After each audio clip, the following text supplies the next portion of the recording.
गणेशोत्सवानिमित्त कसबा बावड्यातील सम्राट मित्रमंडळाकडून यंदा श्री क्षेत्र पंढरपूर नामदेव पायरी अशी मंदिर प्रतिकृती तयार करण्यात आली आहे। मंडळाच्या वतीनं दिंडी आणि रिंगण सोहळ्याचं आयोजन करण्यात आलं होतं।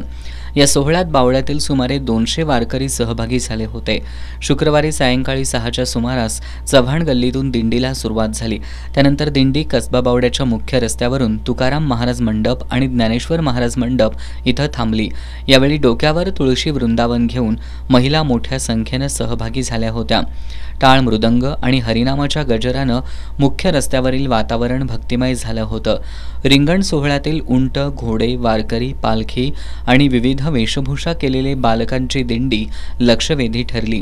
पहिल्यांदाच आयोजित केलेल्या या रिंगण सोहळ्यात बावडेकरांनी मोठ्या उत्साहानं सहभाग घेतला। यावेळी मंडळाचे अध्यक्ष राहुल चव्हाण, उपाध्यक्ष नीरज चव्हाण यांच्यासह मंडळाचे सर्व कार्यकर्ते उपस्थित होते।